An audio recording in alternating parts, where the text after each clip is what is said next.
Yeah. Oh, I was just thinking. I mean, we didn't get very many of these to begin with. It would be good if we could get another set of these.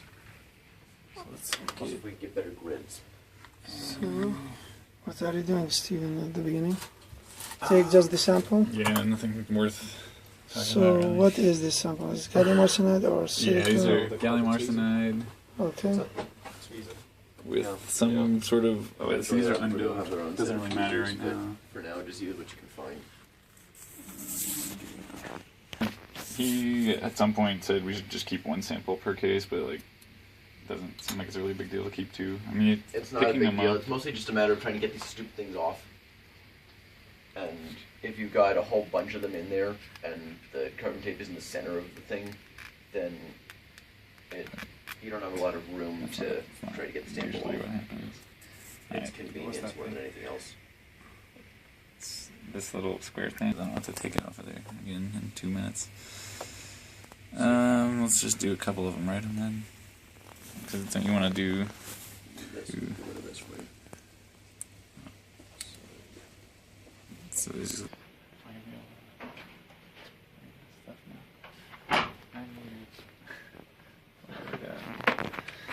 So we've got these guys. We're just taking them in this room. I don't think we need anything else.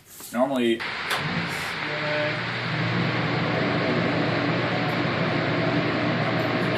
good to clean it. We have to get it all of our little. So you turned on the fume pod. What are these, Steven? Yeah. What are This is an acetone, which is what we use to get rid of the resist from the surface, Okay. and we store them with resist on the surface to help collect the dirt on top of that, and then we wash that away hopefully. Okay. And this just we use to wipe this away afterwards. Okay.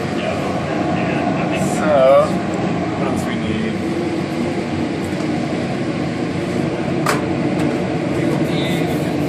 Resist. Is e-beam resist? Yeah, so this is what Okay. what we're spin coating on there.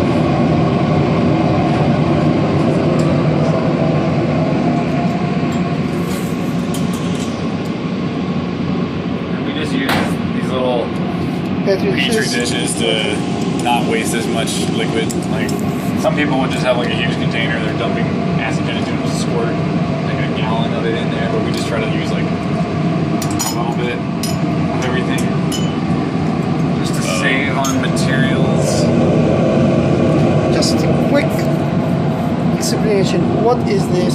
What is this? And what is this? So this is the sonicator, which just vibrates a bunch of water, and you stick stuff in it, and it vibrates that. So if you have a jar of acetone with a sample in it, and you stick it in that vibrating water, it shakes your sample around and just kind of helps the acetone clean it better. Okay. Just a hot plate, which we will need at 180°C, so we might as well turn it on now. Get it heating up. Doesn't matter So if is it's a little... it always 180? Yeah, 180 for the to harden the resist after we spin it. Okay. So if it's a little higher, it's not a big deal. It shouldn't harm anything.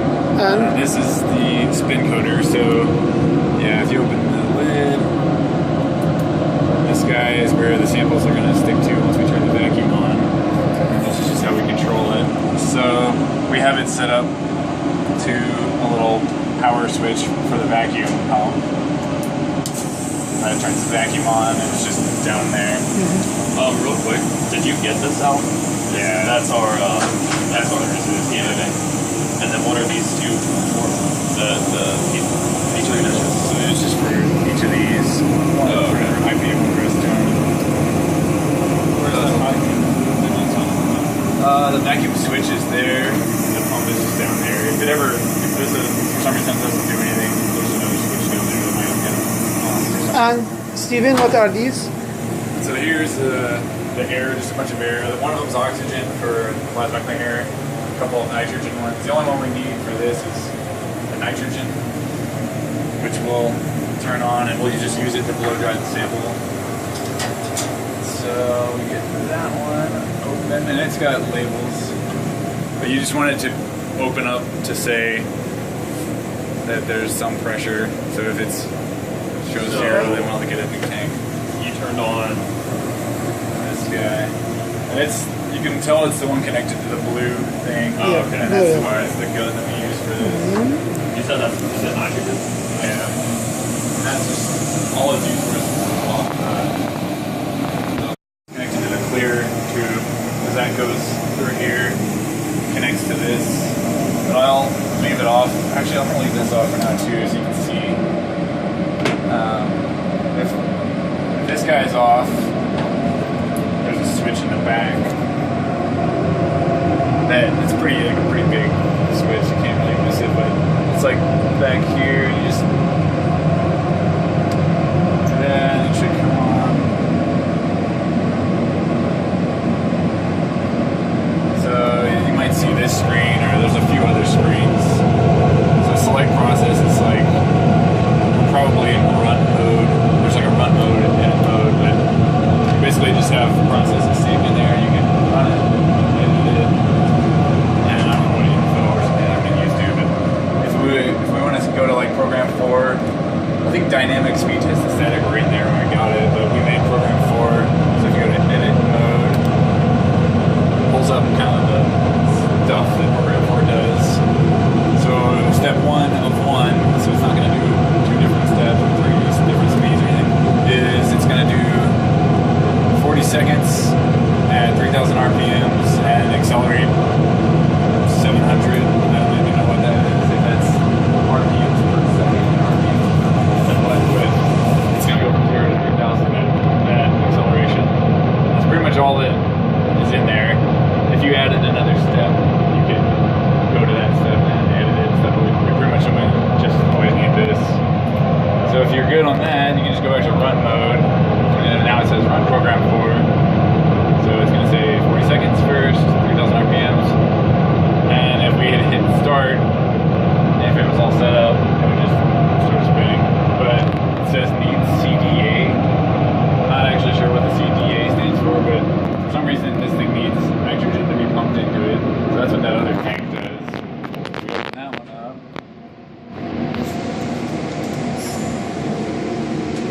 There's a little sticker on there that says it should, we just kind of taped on, it says it should be from like 60 to 70 psi. So if it's something, which is this guy, if it's like really high, it maybe break this or something. I don't really know. Now this has changed. Oh, it says need vacuum. So that's this. That should go off. But it doesn't go off until you actually have something sucked down. So if you put the camera on the need vacuum thing, well now it says lid open, so it may not be possible to do both of these at the same time, but lid open, if you close it, changes back to need vacuum. If I can get my finger in here and cover that hole, I don't know if I can. They're gonna suck me.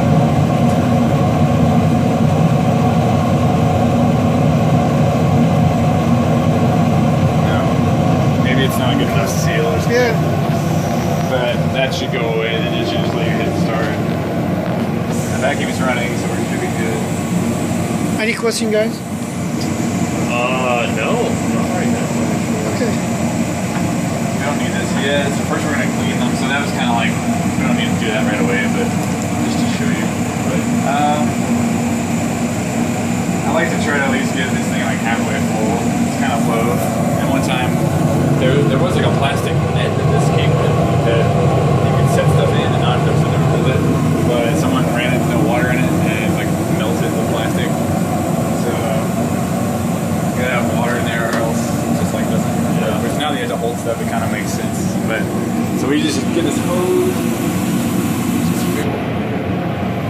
And it's supposed to be like GI water or some sort of clean water, but there's like a filter connected to a beer pump over there. Just kind of put it in. And one more time, what is this thing called? It's a sonicator. Which I'm not sure where that name comes from exactly.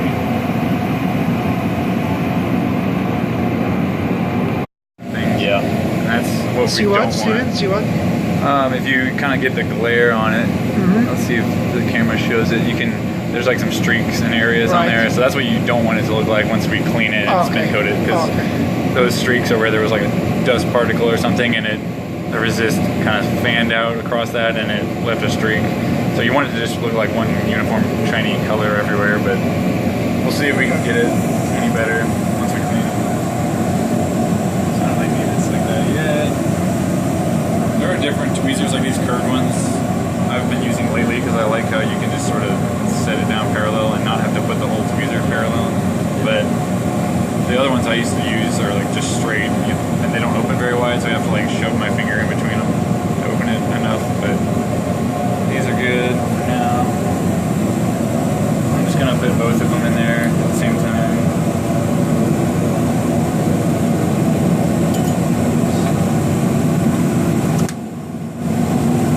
You put them on the back, right? Not on the face. Yeah, I put them backward down. Which is kind of weird. I don't know if it matters too much if they're face down. Like I don't think it really scratch because they kind of float. But and that's whenever we do a chrome etch on one of the steps later, we put it face down. Which this is all stuff that I was told, so I'm not sure if there's a better way or not. But Okay. so then you can, since we're gonna use some chemicals, I should like actually throw on some. Like these are the most dangerous chemicals in the world. It's like fingernail polish remover, but like if it goes in your eye, I think it would be a bad time. So then I usually just put this down enough to where I can still do some things, just because the fumes are actually what we're trying to not get in, even though it's not horrible stuff. Then you can. It doesn't really matter if you do this, spray them directly right now, as long as you get them in the acetone and then tonicate and stuff. But it helps if you kind of blast them with acetone as you're filling up the thing. So I just kind of do that to put them up. So we have to put something enough to cover the whole samples, right? Yeah, since they're so thin, it's pretty easy. Sometimes I end up with more just because I'm hitting them for a while. And they may already look a little different just from hitting them with that. Like the colors may start changing because the resist is kind of being taken away by the acetone, but it's hard to tell. But we always just leave them in there a little longer to really get it. So this thing should float in the water. Okay. Sometimes it kind of gets water in it when you do this, but we don't think it's a big deal. Okay. Do we need to put a lid or it's okay, no problem? I don't put the lid because I Okay. think it makes it sink usually, or it's like a little, because it barely seems like it's floating enough right now. Why do we just float it in there? It's just easier than trying to hold it and like keep it level and stuff. So once you turn this guy on, you can change the time. This is just seconds that it's gonna run. I usually don't want to wait forever, so I'll do. I don't know why it's in increments of like these weird increments, 90, 180. Okay. You can basically just, if you want to run it for 60, you know, put it to 90 and run it for 30, like leave 30 and stuff. But we So don't long? use the heating thing. So it's typically. even longer time better or? Yeah, theoretically, like I'm not sure how if there's a time when it like quits mattering or anything like that, or even if it matters to do this at all right now. But it But can't at hurt. least 90 Yeah. seconds? Okay. At least 90, just because it's the shortest thing on here. And ideally, this would kind of sit here in the middle. What is this doing? It just sort of vibrates in the water, and you can see how it is in the middle. It vibrates all the time. Then it does, and it creeps over the side. It's kind of shaking at some frequency. And this, you can use these things to like put like a watch in and like clean it, or other things like that. It's just it can like clean stuff somehow, but I think that's what that basket thing was for originally. But What happens if you spill it? You've got to start over. I guess if you lose the chip, you could just start cleaning them again. I mean, because it's probably getting some water in there right now. Yeah. Which is like, if you let water dry on the surface, it would kind of be splotchy and stuff probably, so you don't want that. But we're gonna rinse it again and do an IPA after that, and then blow dry it. It's probably not a big deal. I see like a chunk broken off in there from one of them, so maybe it's better to do one at a time because they're like hitting each other. Yeah. I'm not used to gallium arsenide because silicon usually that doesn't happen. They don't break as easy. But I'll try to like just bring my finger and like hold it in the middle if I can, because it vibrates a lot more there. But it's kind of hard. It feels like you're pushing it under. Good enough. Fast, like this thing is cold.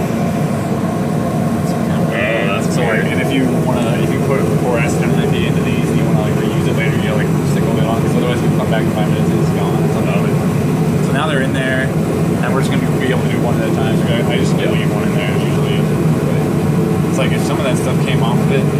like settling back down on it right now, so I always try to spray it off and then get it out, and then dunk it in here and then blow dry it. So let's make sure we got air here. So yeah, is that what that's for? Is that an oxygen tank over there? This is nitrogen. Oh, yeah. The O2 we only use that plasma cleaner because then it gets pumped in there and it creates an oxygen plasma with it and stuff. But nitrogen works for just being like an inner thing that we can blow in there. So since I'm better with using tweezers with my right hand, I always try to use the other thing with my left if I can. So I'll use that with my left and this with my left. Just because it's not that big of a deal. Whenever you drop it into the IPA when you're trying to clean it off, but like when you're doing development, that's like a time sensitive thing. So you have it in the first dish, you're sort of swishing it around, and you drop it right as the time's about to end. You know, you go crap, it's not the right time, and then you stick it in the IPA. So it's you gotta watch. But on this, it doesn't matter. You just want to have a good enough grip that it doesn't blow away when you start blowing with the nitrogen gun. And that's the stuff that just kind of takes practice. It's like I'm not used to this type of tweezers yet, really either, so I'm still really trying to get it up down. So, you can see it kind of like starts to dry in this splotchy kind of way a little bit. Yeah. So I don't know what Steve is talking about. Like usual thing as if there's weird.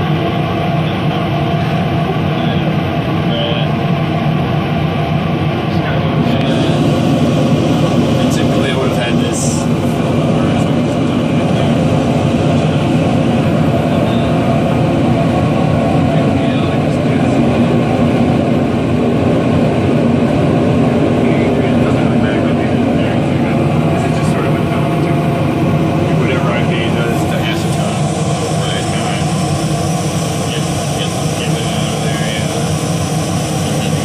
Takes this step, Steven? You can basically just dunk it. I just kind of swish it around a little extra just for a little bit. So, not a good grip. That's what just kind of stops shooting color. That's like when it's done.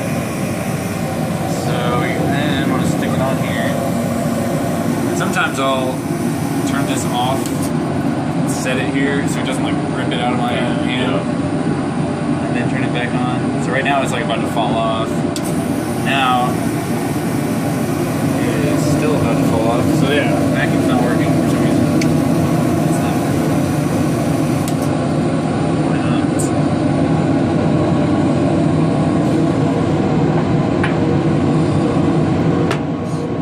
It's nice. You don't have to put it on the meter to dehydrate it. No, it's the nitrogen stuff. Yeah, I mean, probably wouldn't. I've played with doing that before, and like some people always do that. Like he was saying, should we put it on here to kind of like get the water off the surface first? Yeah. Some people do it every time. I've done it back and forth, but like I'm also worried about like melting the O-ring on there. So I'm like, I have kind of played with the guard where if I do it a little bit, then let it cool down some, and then put it on.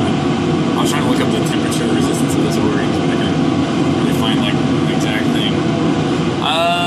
Hopefully no one sprayed liquid into the thing while the vacuum was on, like that. It says never do this. Because they may have broken something in here with the vacuum. But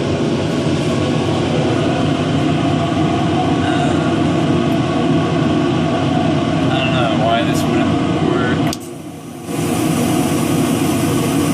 Maybe it just didn't work the first time. It's because I'm being stupid. There's a button right here that says vacuum. That's right. Okay. But you want to make it like kind of centered, so you just kind of spin it, and if it looks like it's off the center a little bit, it's kind of like way. But it's hard to tell sometimes. It seems like it's a little bit off right now, so I'll like I try to push it just a little bit more. Usually I overdo it and have to fix it again. Like maybe it's a little. It's not the end of the world with like a little chip like this. It's not gonna like cause a weight. Can you tell its resistant to, so you can tell if the vacuum's on? Okay, yeah, I heard that. You can start right here.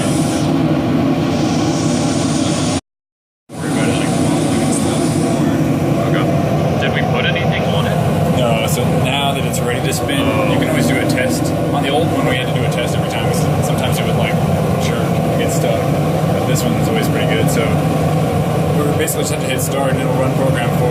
So before you let it spin, you just hit this guy. So Stephen, do we need to clean it again here, or we don't need it? That's like an option, I would say, is that you can spray acetone and IPA on it directly from here, and you can do it while it's spinning, which kind of makes sense. It would like kind of end it off, but then you can blow dry in there and hope that it doesn't go flying, which we didn't have happen out. But I thought that's like never do that. Well, so that's with the hole open. Oh. So then it's just so the vacuum doesn't suck liquid in. Yeah. So having that over the hole should be fine, but we were trying to figure out what's wrong with the resist for a while, so we started doing that too, but it's probably not necessary either. So I'm just gonna do this. So you just have this little dropper thing that I think something like this is what got contaminated on the old stuff, right? It was like had solid chunks of this drying on here, and then it was getting into the other stuff. But it looks like if this is new enough, it's still good for now. I always just try to get it where I have like a drop ready to come out so it's not like an air bubble. I've never had problems with air bubbles, but Herzog, when he was teaching me, it seemed like it was something you had to worry about. You just go here, it's about to drop all the way there. You just kind of drop a few until it seems like the surface is pretty well like saturated with it. You just hit start.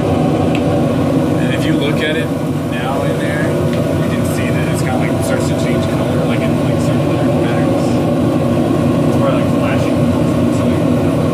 Yeah. So that's just like the thickness.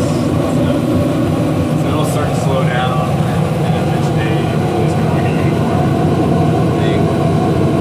What a second. Yeah, and it'll sit there and run the time for us. Yeah, I believe that would just do it very accelerate. Yeah. This. Right. Yeah, I stopped and I had to take notes. Yeah. Sometimes in like, my phone. Yes. And now the resist is still kind of like a liquid type thing happening on there, so we want to Just set up this for 2 minutes.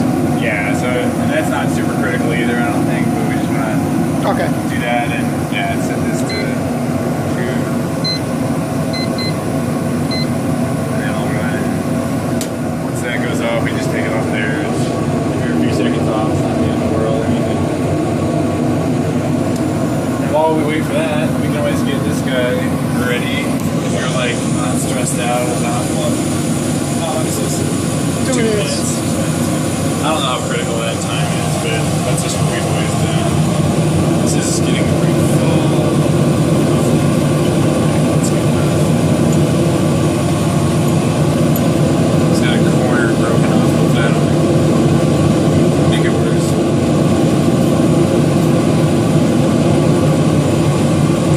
Don't get. Okay, do we need to change this? Because we used this before. Yeah, I thought about that, which it might be, it's probably like to be the cleanest, it'd probably be a good idea to do it. Okay. But if we don't, I'm too worried about Where do you dispose of these chemicals if you need to? I'll show you here Okay. once we have it. And the reason I tilt these up is just so it's like deeper without using as much liquid. It's just like saves us a little bit.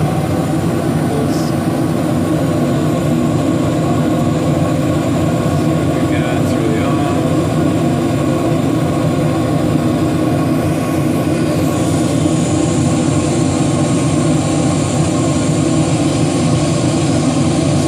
I always like going this way. You know.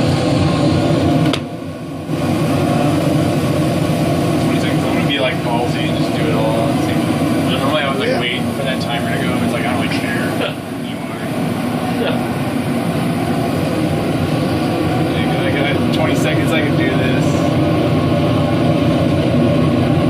Usually I'm in a hurry because I like booked an eSIM and I'm like supposed to be there an hour ago. Like right now, this isn't killing anything. And then to let this cool off, like it probably really doesn't. It's probably already cool. Like I could probably just do this, but sometimes I would like set it on the glass or something.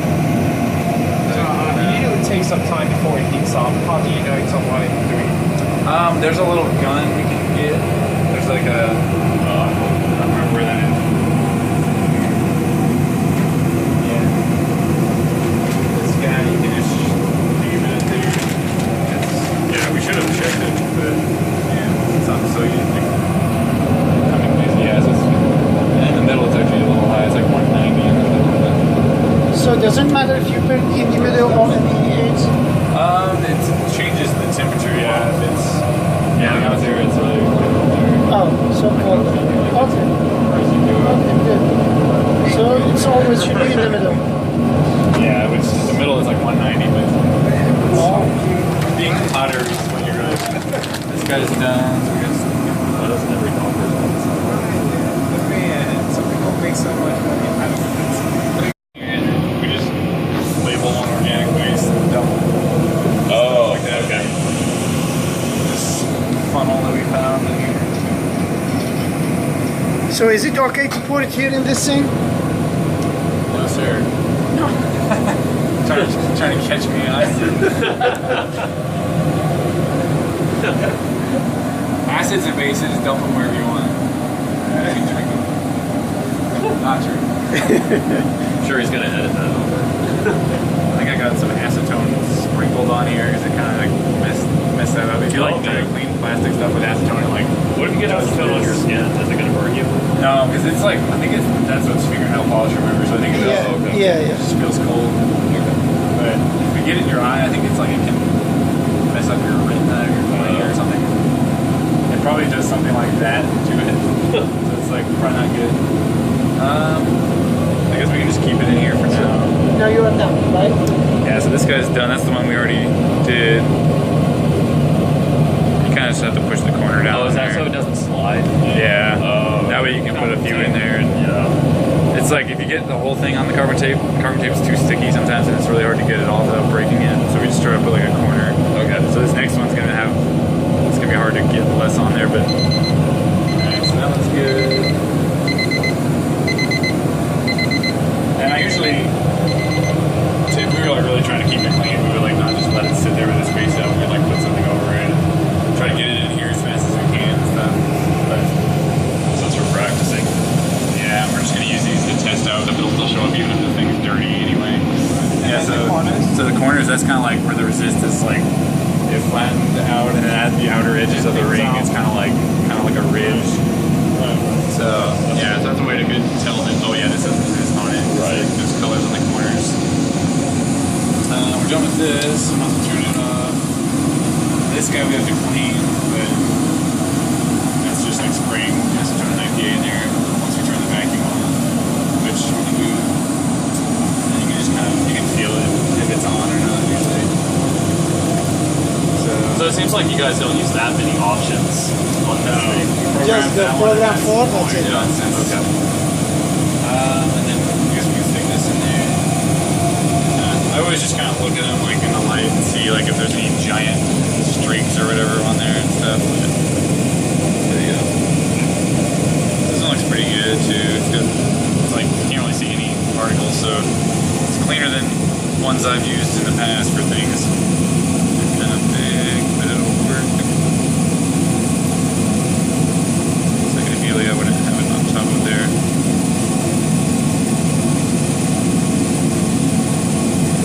And then I always just take a Sharpie and write on the outside like which samples it is or something on the outside. What do you mean, like the date and? I just always have like a number. So if I'm on like sample 36 and 36.1, it's just like I'm gonna do them at the same time and like the same patterns and stuff. Okay. On all this stuff in my big spreadsheet, I have like the dates and all the more detailed stuff. But I just scratch because you're gonna have to scratch whatever your name of that sample is on there. So it's gotta be something pretty short. How do you scratch that? You just get like a diamond tip scribe and it's just like okay. it has a really sharp tip and you can scrape Barely. like hear the scraping. Now that they have resist on them, that's when we do that because you kind of want that to like make particles come up on top of the resist that you can focus on them at the SEM. So if you do it before the resist, you don't really kind of wash all that away. On the chips, you kind of just if it's like sample 5 or something, you just scratch like a little 5 on there so that when you put it in the SEM, you can look at it and it helps you know like. Can you do it, Stephen? Yeah, we can do Okay. that, right? Okay. Here, I do Good. this.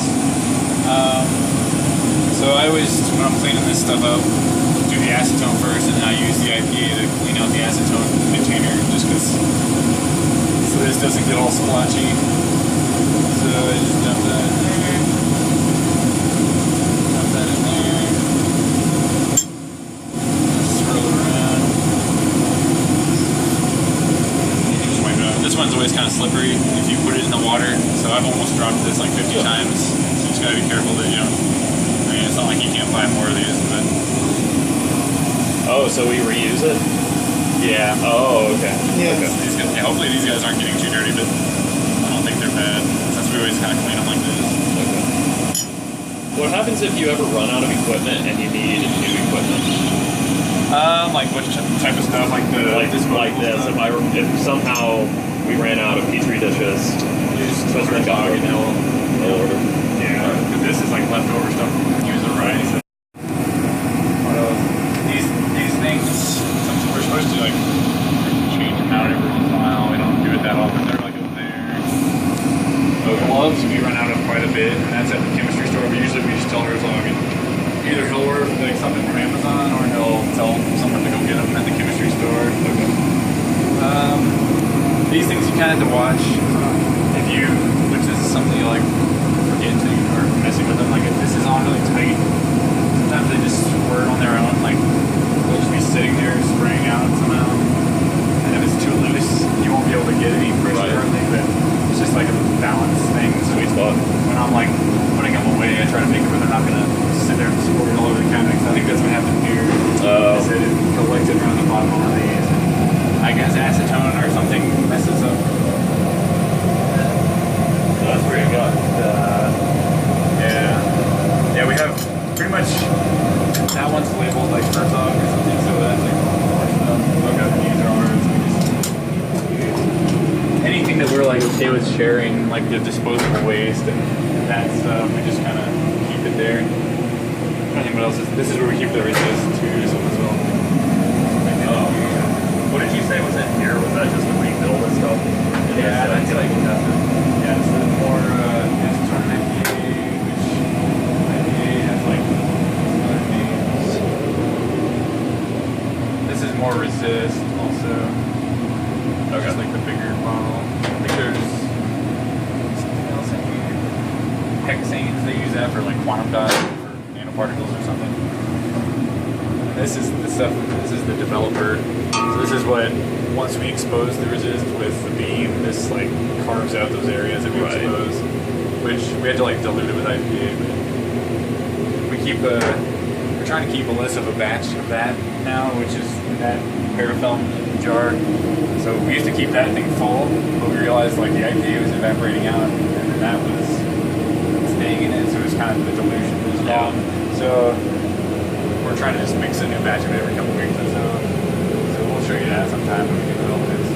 Mixing that, the IPA, which is basically just a test tube granulated cylinder. Granulated. So we're.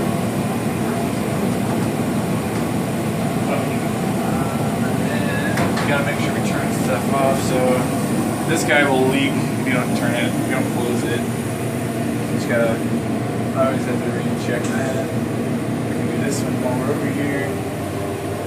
You can just tell that it's just kind of get this. Keep this This is nitrogen. This is that one's also nitrogen. It just goes to the back of the spin coater. So luckily they have these things. You can easily tell what's what. They're both nitrogen? Yeah. Oh, okay. where do you open it from? Here, here. They're both these kind of these ones. And they have like a little bit of there. Yeah. These ones are more like regulator type things that change the Type temperature. of lines. This is. Yeah, they're labeled on the top, so you don't have to. Okay. I forget this time too. Like, maybe. Sometimes it feels like it's a little bit tight.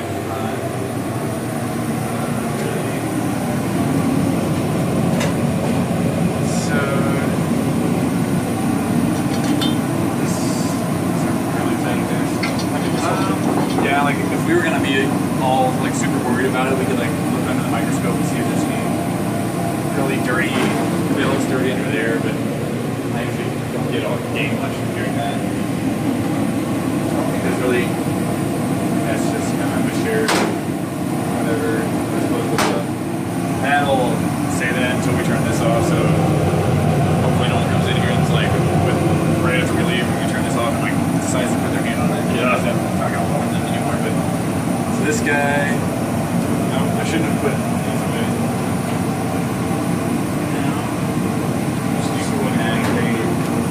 Basically just you want to make sure the vacuum's off.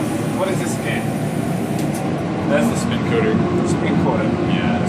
It's basically just a motor with a vacuum with a bunch of fancy programmable stuff. The old one was not fancy. It was a motor with a vacuum and a piece of metal and a couple of knobs. Like it was a turd. So I usually just kind of. I think I used to try spraying it, but it was getting kind of like a mess. So I just take one of these. Get this with acetone first. So you always think like acetone cleans, IPA gets rid of acetone. It's kind of what I always try to remember. Because on this, it's like if you leave acetone in here, Acetone cleans, IPA does what? just like gets rid of acetone. Just kind of. Oh yeah, okay. Just like it's just the thing you use after acetone usually. I'm not really sure how much of an issue it is if this doesn't get clean either, because it's not like anything's touching those sides ever. Like if it built up tons of crap in there and then it was like dropping onto your sample, it would be a problem. But like all this white stuff around the edges and everything, we don't really have to worry too much about it, I don't think. So if I just left the acetone, would it like corrode? I don't think. I think this is resistant to whatever to acetone and stuff, but like that thing, since it's some other plastic, I tried cleaning it with acetone and that's what happens. Okay. Certain things, it does whatever that is. You don't even have to worry about drying like an IPA. It's like already dry basically because it evaporates, especially with the fuel going. And if we wanted to like, we used to leave these out, but people were like taking the acetone all the time. Back when more people used the lab, so we just kind of started putting them away. And let's see this. It's a good sign if it says need CDX, it means we turn that off. So that's at least like one thing you can check.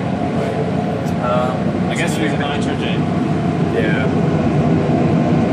And we can turn it off in the back. It's just like it's kind of like a rubber cover over that little switch back there.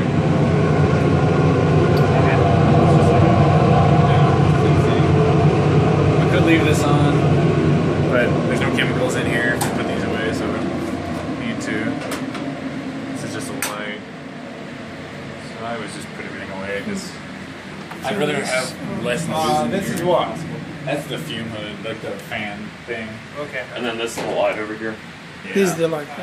And if, yeah, you can't really break anything. I mean, you can, what could you mess up? Things like so sharp and small that you can't like feel it. But What's that, Steven? this is the diamond tip scribe, so it's just sharp enough to like scratch silicon and gallium arsenide. Okay. So sometimes they use this to actually like cleave a sample. So like if you have a wafer, you can just like make a line and it'll break the sample in half. Oh. And you can do it again and it'll break it into a little chip. We cut ours with a saw to get precise sizes of samples, but it's kind of weird. They look different colors a little bit, but they're very similar. And so then you're just going to be carving a number on there, which if you have numbers, I can put those Put J4. just on both of them. Yeah, the other one, J5. J4 different. Yeah. And then Why did you put a J? Because J1. Is it graduated? I don't think I'll get to 100. 100.1 would be like too much to write on. Yeah. But we used to always do it on the top right. Yeah. The top right corner, so that whenever you put it in the machine, it would be like the number would be face up on the SEM screen, and then you would go left and down and be kind of in the middle of the sample. But now we have like different sizes of samples, so we don't always need to go over the same amount necessarily. And we're using the Joule. Right. It's a different process entirely, so it's not really crucial to do that anyway. So now it kind of doesn't matter which corner you go on, unless you want to be Doesn't consistent. matter. So these could be different colors because you have different thicknesses of the PMMA. Could be, which shouldn't be, but that's probably what it is. Unless it could just be like a trick of the light. And so you kind of have to hear for the scraping sound, at least on silicon. I've never done gallium arsenide, so we'll see if I break it or not. but it's hard to see what you're doing, but you just have to kind of feel the motion of making like a J or whatever. I don't know if I'm writing on gallium arsenide or not.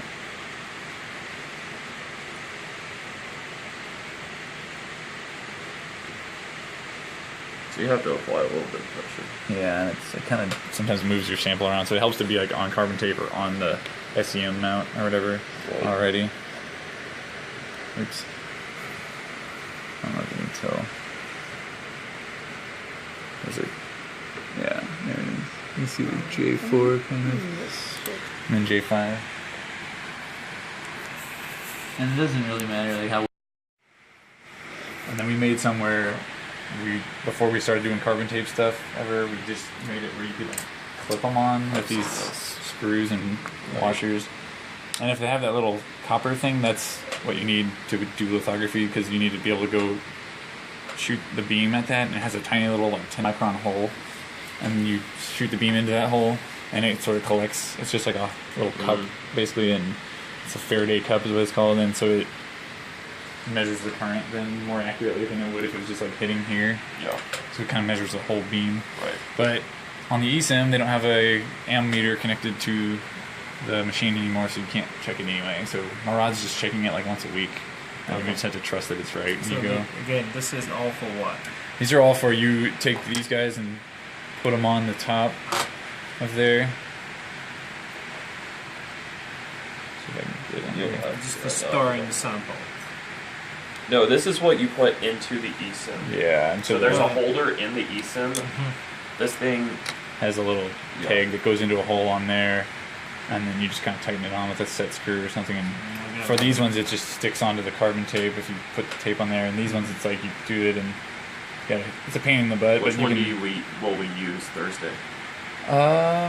probably one of these, because that's what I'm used to doing. Okay. So do you have fab? I think is it? So what's the difference between all the? Oh yeah, I forgot about that. We booked these.